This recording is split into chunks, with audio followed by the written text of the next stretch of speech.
여러분 반갑습니다.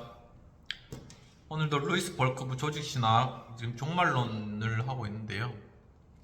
저희가 종말론 중에 개인적 종말이라는 그런 부분들을 공부하고 있습니다. 지난 시간에 성경에서 자주 나온 스월이라는 그런 개념과 관련해서 이것이 과연 무엇인가 하는 그런 부분들을 지금 제가 다루고 있는데, 이 스월이라는 그런 개념과 관련해서 이제 현대적 어떤 교리의 구성 이런 부분들을 보면 스올 하데스에 관한 성경적 개념을 이제 몇 가지로 설명하고 있는데, 스올의 개념은 지하 세계에 대한 이방의 사상에서 빌려온 것이다, 이런 이제 주장도 있고, 또한 어떤 구약적 개념과는 다른 스월은 낙원과 게헨나라는 두 부분으로 나누어진 곳인데, 낙원에는 모든 유대인 혹은 율법을 신실하게 지킨 유대인들이 들어가고, 게헨나는 이방인들이 들어간다. 이런 다양한 그런 의견들에 관한 어떤 비판되는 그런 내용들을 지난 시간에 살펴보았습니다. 이번 시간에도 그러한 비판의 내용들에 관한 내용들을 한번 살펴보고, 그렇다면 과연 이 스월에 관한 그러한 해석, 바른 해석은 과연 무엇일까 하는 그러한 부분들에 관한 내용들을 살펴보는 그러한 시간이 되어질 것 같습니다. 이 시간 함께 그러면 기도하고 주기도문으로 기도하고 오늘 공부를 시작하도록 하겠습니다. 하늘에 계신 우리 아버지여, 이름이 거룩히 여김을 받으시오며 나라 임하옵시며 뜻이 하늘에서 이룬 것 같이 땅에서도 이루어지이다.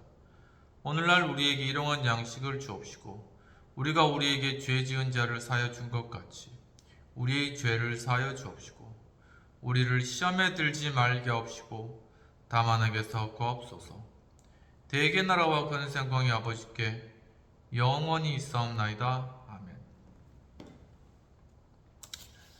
만일 스월이 항상 죽은 자가 내려가는 어두운 지역을 말할 뿐 다른 의미는 전혀 없다 라고 만약에 한다면, 구약은 하나님과 거룩한 천사들의 복된 천국으로서의 복된 처소로서의 천국을 말하는 단어는 가지고 있으면서도, 영원한 형벌과 멸망의 장소인 지옥을 지칭하는 단어는 가지고 있지 않는 것이 된다라는 것이 되는 것입니다.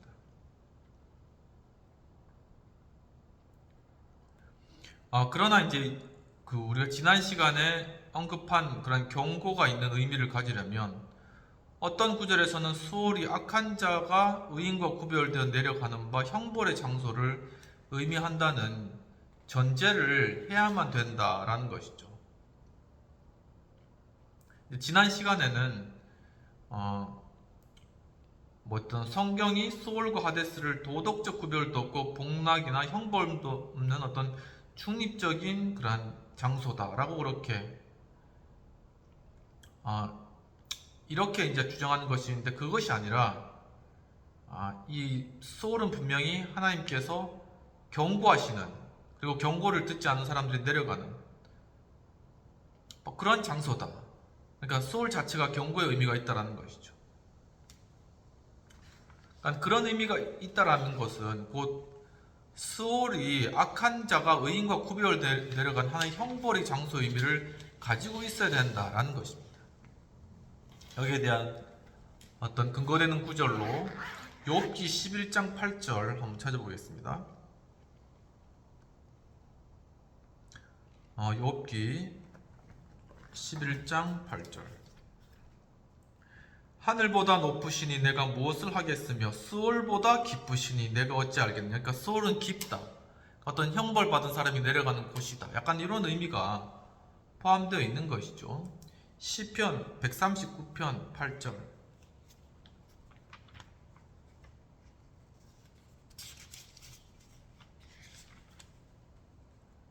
시편 139편 8절.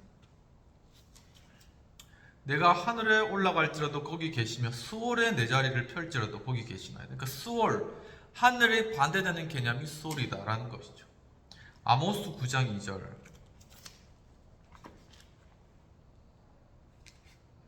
그들이 파고 수올로 들어갈지라도 내 손이 거기에서 붙잡아낼 것이요 하늘로 올라갈지라도 내가 거기서 붙잡아낼 것. 뭔가 아래쪽, 뭔가 이렇게 떨어지는 곳, 이런 부정적 이미지를 가지고 있다는 것입니다. 수올은 실제로 샤마임 하늘과 대비되고 있다는 것이죠. 성경은 또한 가장 깊고 낮은 수올에 관해서도 말하고 있는데, 이 동일한 표현이 시편 86편 13절에서도 발견되지만, 그러나 이 구절은 비유적으로 쓰인 것이 분명하다라는 것입니다. 이 부분만 시편 86편 13절만 한번 찾아보죠. 6편 13절. 이는 내게 향하신 주의 인자하심이 크사 내 영혼을 깊은 수월에서 건지셨음이니이다 라는 그런 부분들. 비유적인 그런 표현이다 라는 것이 여기에서 쓴 표현은 마지막으로 수월로 내려가는 정확한 주체가 무엇인가 하는 문제에 관해 학자들 간의 견해 차이가 있다는 점도 주의해야 되는데, 어떤 지배적인 견해에 의하면 그 주체는 전인이다. 그러니까 전체적인 인간이라는 것이죠. 사람은 수월로 내려가서 알지 못하는 방식으로 어둠의 세계에서 그의 존재를 계속하는데, 거기서의 삶의 관계는 지상에서의 관계를 반영하는 것이라고 한다는 것입니다. 이러한 설명은 성경의 진술과 매우 잘 조화되는 것처럼 보인다라는 것입니다. 몸이 포함된다는 것을 지적하는 구절들도 있는데, 야곱이 흰 머리로 슬피 수올로 내려갈 위험이 있고, 사무엘은 겉옷을 입은 노인으로 올라오고 있으며, 시므이는 백발로 수올로 끌려 가야만 했다라는 이러한 구절들이 하나의 근거 구절이다라는 것입니다. 그러나 죽은 자의 모든 것, 즉 육신과 영혼이 전부 수올로 가버린다면 수올과는 다른 장소라고 말할 수 있는 무덤 속에 있는 것은 무엇인가? 이런 질문이 이제 떠오르게 되는 것이죠. 이 어려움은 영혼만이 수올로 내려간다고 주장하는 학자들에 의해 해결되지만, 이 설명이 구약의 설명과 조화를 이룬다고는 거의 말할 수가 없다는 것이죠. 수올로 내려가는 혹은 거기에 존재하는 영혼에 관해 말하고 있는 구절들도 몇 개 있는 것은 사실이지만, 그러나 히브리어에서 네페시, 영혼이라는 단어가 전치사, 전미어를 가질 때, 특히 시적인 용법에서 인칭 대명사와 같은 의미를 지닌다는 것은 잘 알려진 사실이라는 것이죠. 거기서 내 영혼이라고 했을 때도 내 존재 자체를 이야기한다라는 것입니다. 어떤 보수주의 신학자들은 구약의 이러한 표현을 받아들이고 있으며, 여기에 근거하여 인간의 영혼은 어떤 중간적인 장소, 그러나 도덕적 구분이 존재하고 독립적으로 분할된 장소에서 부활의 날까지 머문다는 그들의 주장을 변호하기도 한다는 것입니다. 그렇다면 스올 하데스에 관한 해석의 제시가 되겠습니다. 이러한 용어를 해석하는 일은 결코 쉬운 일이 아니며, 또 우리가 제시하는 해석이 절대적 확실성을 가진 것이라는 인상을 주려는 의도도 없다라고 설명하시면서, 이러한 용어들이 사용되고 있는 구절들을 귀납적으로 연구해보면 이런 수올이나 하데스와 같은 용어들이 항상 동일한 의미로 쓰이고 있지는 않다는 것이다. 여기선 이렇게, 저기선 저렇게 의미가 다르게 사용될 수도 있다는 것입니다. 그리고 지하세계, 죽음의 상태, 무덤, 지옥 등의 어떤 경우도 동일한 단어로 나타날 수 있음을 금방 알게 된다는 것입니다.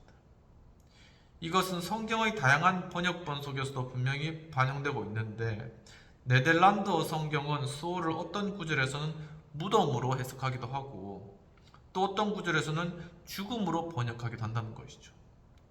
킹 제임스 즉 흠정역 성경은 이것을 번역하는데 무덤, 지옥, 그리고 못 등의 세 단어를 사용한다는 것입니다. 영국의 번역자들은 일관성 없게도 역사적 본문 속에서 무덤이나 못이라는 단어를 사용하면서 수올을 각주로 처리하는 그러한 방식도 쓰고 있다는 것이죠. 그들은 이사야 14장에서 지옥이라는 말을 사용하고 있는데, 미국판 개정역 번역자들은 수올이나 하데스를 그대로 번역함으로써 이 어려움을 피하려고 했다는 것입니다. 번역 안 하고 그냥 그 단어 그냥 쓰는 것이죠. 수올은 모든 사람들이 내려가는 지하 세계일 뿐이라는 견해가 광범위한 지지를 얻기는 했지만, 이것은 결코 일치된 의견은 아니라는 것입니다. 모든 사람 다 죽으면 수월로 간다. 이 의견이 많은 학자들이 동의했지만 그것이 합치된 그런 의견은 아니라는 것이죠. 초기 어떤 학자들은 수호를 무덤과 동일시하였고 어떤 이들은 그것을 죽은 자의 영혼이 머무는 장소로 간주하였으며 또 쉐드, 보스, 알더스, 드본트와 같은 이들은 수월이 항상 동일한 의미를 가지는 것은 아니라는 주장을 폈다라는 것입니다. 마지막 의견이 가장 합당한 것 같고 그 단어의 다양한 의미에 관해서는 다음과 같은 점들을 말할 수 있을 것이다 라고 이제 벌커프 교수님의 의견을 제시하는 것이죠. 스올과 하데스라는 단어가 성경에서 항상 지역을 말하는 것은 아니며 종종 죽음의 상태나 몸과 영혼의 분리 상태를 지칭하는 추상적 의미로도 쓰인다는 것입니다. 이 상태는 종종 죽음의 영역을 구성하는 바 장소적인 의미로 간주되고 있으며 또 가끔 열쇠를 가진 자만이 열고 닫을 수 있는 문이 달린 요새로 묘사되기도 한다는 것입니다. 이러한 지리적 묘사는 사람이 죽음의 상태에 들어가면 내려가게 되는 무덤의 개념에 대한 일반화에 근거하고 있는데 생명이 끊어지면 신자나 불신자 모두 죽음의 상태로 들어가게 되므로 그들이 아무 구별도 없이 수올이나 하데스에 있다고 비유적으로 말할 수 있는 것이다 라고 보셨습니다. 사무엘상 2장 6절은 평양구에 의해서 그 구절의 의미를 분명하게 밝혀주고 있는데 여호와는 죽이기도 하시고 살리기도 하시며 음부에 내리기도 하시고 올리기도 하시는도다 라고 이야기를 하신 것입니다. 그 이외에도 몇 가지 구절이 있다면 살펴보도록 하겠습니다. 욥기 14장 13절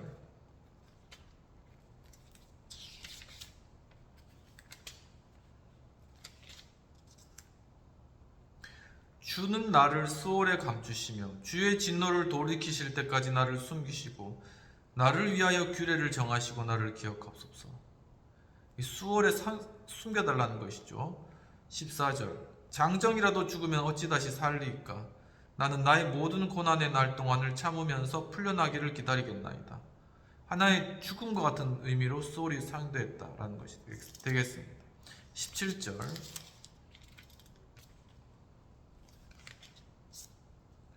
13절에 17장 13절에 내가 수월이 내 집이 되기를 희망하며 내 침상을 흑암에 펴놓음에 무덤에게 너는 내 아버지라 구더기에게 너는 내 어머니 내 자매라 할지라도 죽음을 의미하는 것이죠.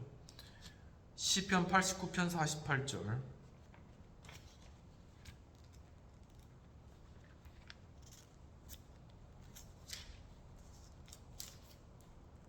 89편 48절 주여 살아서 죽음을 보지 아니하고 자기 영혼을 수월의 권세에서 건지리이까. 수월 같은 의미로 죽음이라는 의미를 가지는 것이고 또 호세아 13장 14절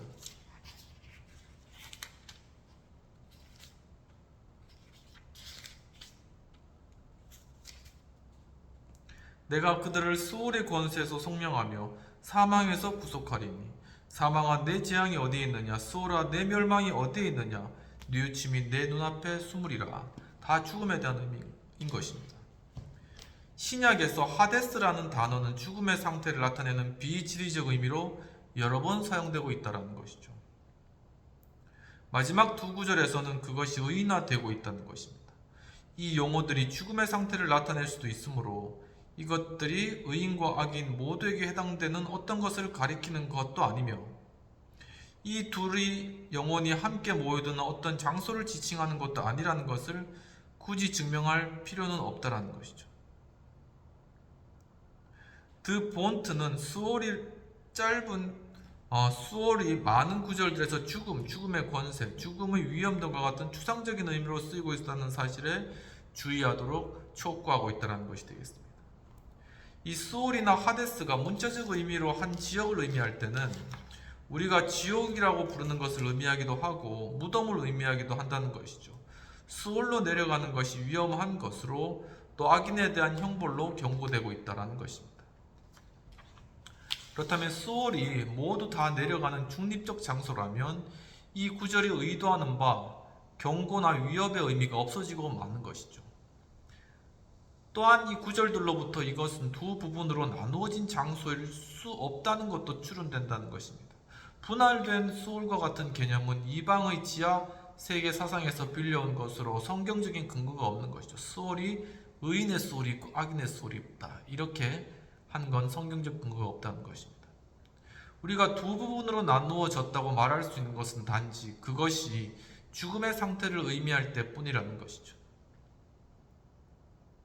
그것도 비유적 의미에서만 그렇다는 것이지 문자적인 의미에서의 지하 세계에 내려가는 것이 아니라는 사실을 증거하고 있다는 것입니다. 에녹과 엘리야는 올리운 것이지 지하 세계로 내려간 것은 아니라는 것이죠. 게다가 상태로서 뿐만 아니라 장소로서의 수월도 죽음과 매우 긴밀한 관련이 있는 것으로 여겨진다는 것입니다. 죽음에 대한 성경적 개념을 그 깊은 영적 의미 속에 이해한다면 수월이 주 안에서 죽은 자들의 영혼을 위한 장소가 될 수 없다는 것은 금방 알게 된다는 것이죠.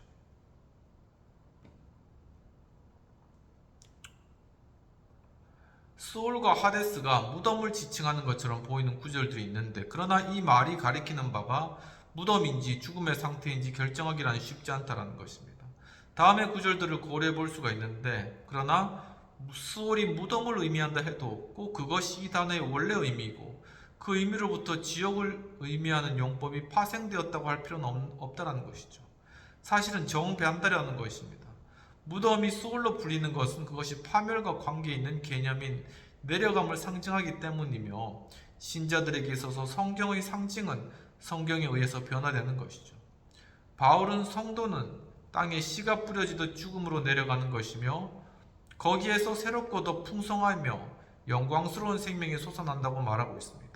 구약에서 수월은 지옥의 의미보다는 무덤의 의미로 훨씬 더 자주 사용되고 있는 데 반해 이와 상응하는 신약적 용어인 하데스는 이와 반대의 현상을 보여준다는 거죠. 하데스는 좀 더 지옥의 의미가 가깝다라고 보시면 된다는 것입니다.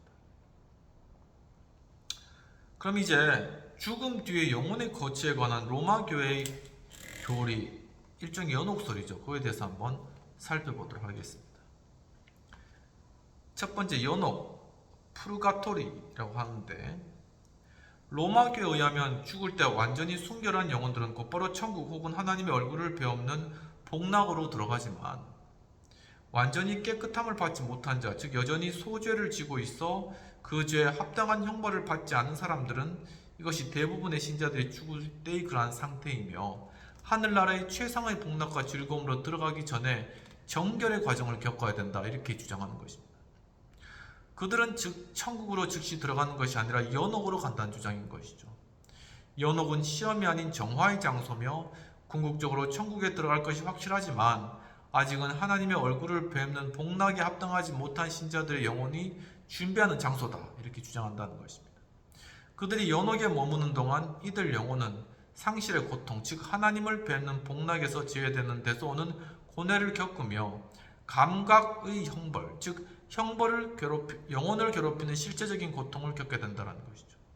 그들이 연옥에 머무는 기간은 미리 알 수 없는데 그들이 겪는 고통의 강도나 기간은 아직 얼마나 더 정화되어야 하는지에 따라 달라진다는 것이고 이 기간과 강도는 땅 위에 있는 신자들의 기도나 선행, 특히 미사의 제사에 의해 경감될 수 있다 이렇게 본 것입니다. 따라서 마지막 심판 때까지 연옥에 머물러야 할 가능성도 있는 것인데 교황은 연옥에 대한 관할권을 가지고 있다라고 간주되는 것이죠. 연옥에 대한 사면을 내리고 고통을 가볍게 하며 심지어 고통을 끝내기도 하는 것은 그의 고유한 권한에 속한다 이렇게 보았습니다. 이 교리에 대한 가장 중요한 뒷받침은 마카베오 후서 12장 42에서 45절에서 찾아볼 수 있으므로 이는 개신교도들이 정경으로 인정하지 않는 책에 근거를 두고 있는 셈이다 라는 것입니다. 그러나 이 구절은 로마 교회가 일관성 있게 인정할 수 있는 한계를 넘어 너무 넓은 의미를 가지고 있다는 것이죠. 이 구절은 우상 숭배라는 치명적인 죄로 죽은 군인들조차도 연옥에서 구원받을 가능성이 있음을 함축하고 있기 때문이라는 것입니다. 성경의 어떤 구절들도 이런 교리를 옹호하고 있는 것처럼 보이는데 그러나 이런 구절들은 연옥 교리를 뒷받침하는 것으로 만드는 것은 분명히 너무 지나친 억지 주석이다라는 것이죠. 이 교리는 성경에서 전혀 근거를 찾을 수 없으며 더욱이 다음과 같은 몇 가지 잘못된 가정에 근거하고 있다는 것. 첫 번째는 우리는 그리스도의 사역에 무엇인가를 더해야만 한다. 이런 근거, 잘못된 근거. 두 번째는 엄밀한 의미에서 우리의 선행은 공로가 될 수 있다라는 두 번째 잘못된 근거. 세 번째는 우리는 의무의 명령을 넘어서는 공덕의 행위를 할 수가 있다라는 것입니다. 네 번째는 사법적인 의미에서 교회가 가지는 열쇠의 권세는 절대적이다라는 것이죠. 이 권세에 따라 교회는 연옥의 고통을 단축시키거나 경감하거나 끝낼 수 있다. 엄청난 특권인 거죠. 그렇다면 두 번째로는 선조 림보라는 게 있습니다. The Limbus Patrum 이라는 것인데, 중세에는 라틴어 림부스, 주변이라는 단어가 지옥의 주변 혹은 가장자리에 있는 두 장소, 즉 선조 림보와 유아 림보를 가리키는 말로 쓰였다는 것입니다.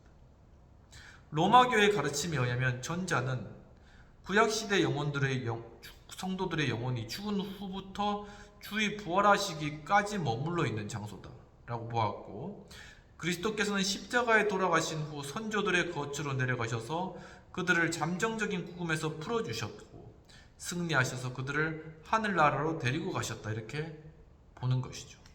이것이 로마 카톨릭에 주장하는 바 그리스도께서 하데스에 내려가셨다라는 그런 해석을 이렇게 풀고 있는 것입니다.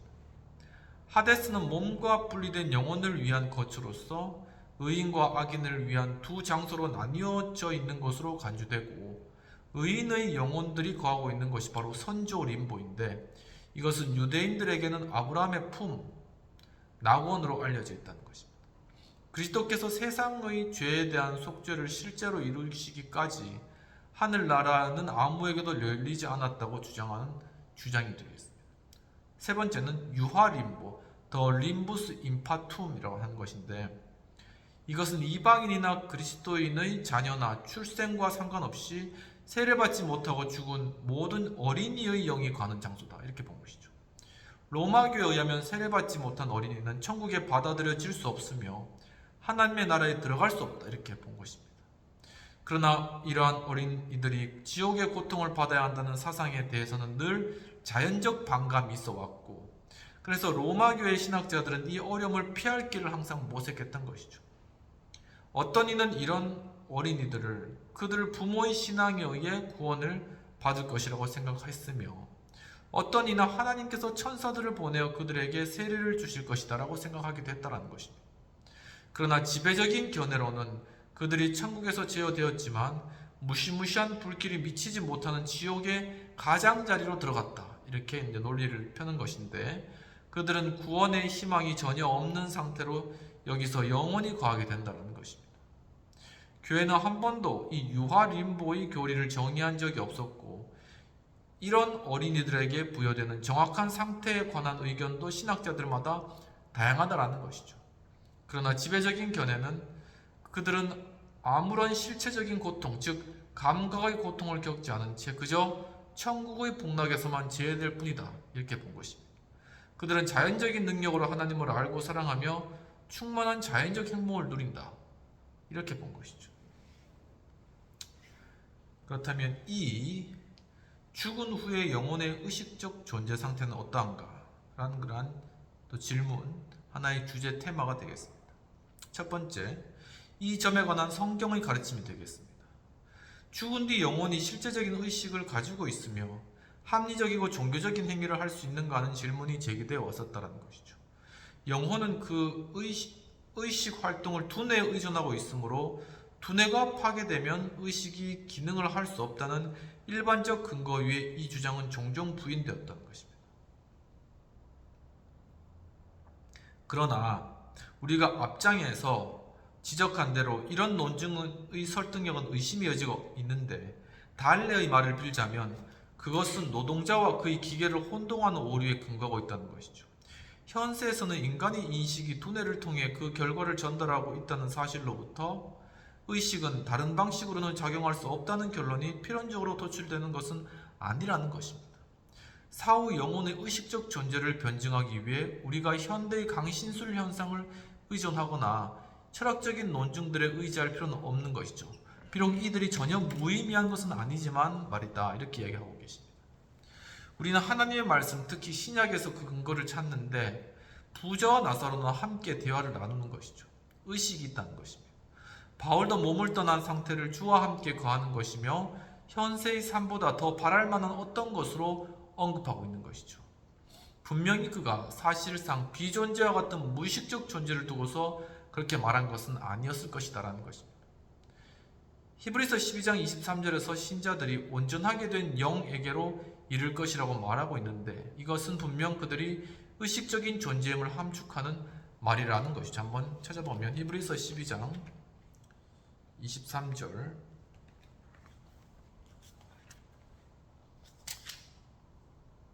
하늘에 기록된 장자들의 모임과 교회와 만민의 심판자이신 하나님 및 온전하게 된 의인의 영들과